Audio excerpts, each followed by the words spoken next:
Le Seigneur affirme qu'il est le vrai cep. Il nous faut comprendre quelle est la nature d'une vigne. Elle s'étend en long et en large, à droite, à gauche, cherchant toujours à couvrir plus d'espace. Ce n'est pas la nature de la vigne que de monter directement. Elle cherche à se développer, à s'étendre. Israël avait été levé dans ce dessein même afin d'étendre ses bras pour embrasser les nations.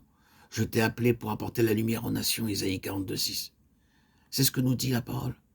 Les nations seront attirées par ta lumière et les rois par l'éclat de tes rayons, Isaïe 63. Dieu avait levé Israël afin qu'il soit un témoignage dans les nations, afin qu'il apporte la connaissance de Dieu au monde tout entier. La vocation d'Israël était d'accomplir un dessein universel et d'avoir une vision universelle. Israël devait être sa nation missionnaire pour le monde tout entier, mais au lieu d'embrasser les nations, le peuple d'Israël les exclut. Il éleva une muraille autour de lui en disant « Nous sommes le peuple et tous les autres sont les chiens ». Ils se fermèrent sur eux-mêmes et devinrent un peuple exclusif, contredisant ainsi leur propre nature et leur mission. L'exclusivisme était une contradiction à la nature même d'Israël. Il est toujours une contradiction à la nature divine. Il n'est pas écrit dans les Écritures « Dieu a tellement aimé la nation juive qu'il a donné son Fils unique ».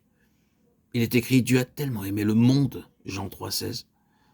L'amour même de Dieu était contredit par leur exclusivisme. Sa nature même était violée par eux de cette manière. Et se tourner sur soi-même, c'est toujours une contradiction à la vocation céleste. C'est un péché pour tout homme que de se considérer comme une fin en soi.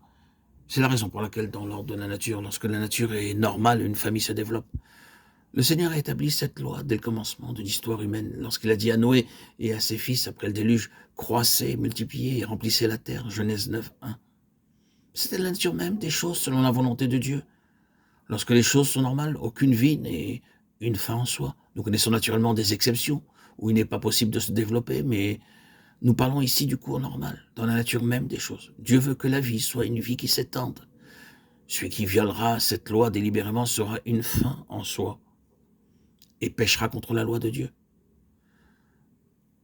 Le peuple d'Israël avait été appelé à s'étendre et à remplir la terre de la connaissance de l'Éternel, mais il cacha cette connaissance aux nations et se tourna sur lui-même, faisant de lui-même une fin en soi. Alors Dieu intervint à ce sujet et dit, très bien, ce peuple sera une fin en soi. Les jugements de Dieu sont habituellement la confirmation de notre propre choix.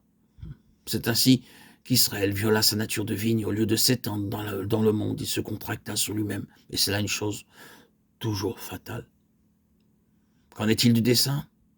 Il est clair que le but d'une vigne est de porter du fruit. Elle porte le raisin, et du raisin sort le vin. Dans l'Ancien Testament, le vin est toujours le symbole de la vie. C'est pourquoi nous le trouvons à la table du Seigneur. Il représente son sang et en lui est la vie. Il l'a appelé lui-même le fruit de la vigne. Il n'a pas dit « je ne boirai plus de mon sang jusqu'au jour où je le boirai nouveau dans le royaume de Dieu ».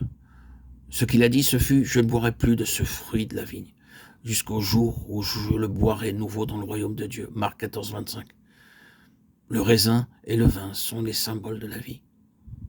L'ancien Israël avait été appelé à apporter la vie de Dieu à toutes les nations. Lorsque nous lisons ces évangiles et que nous voyons quelle sorte de fruit Israël a porté, nous trouvons une chose toute différente de la vie. C'est réellement la mort. Le fruit était aigre. Tous ceux qui mangèrent du fruit de cet Israël se détournèrent en disant « Nous n'en voulons plus, ce n'était pas la vie, c'était la mort ». Les évangiles contiennent simplement toute cette vérité. Jésus a dit « Je suis le vrai cep ». Jean 15, 1. En lui était la vie, et la vie était la lumière des hommes.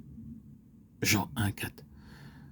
Le visage des hommes s'éclairait lorsqu'il l'avait goûté, lui,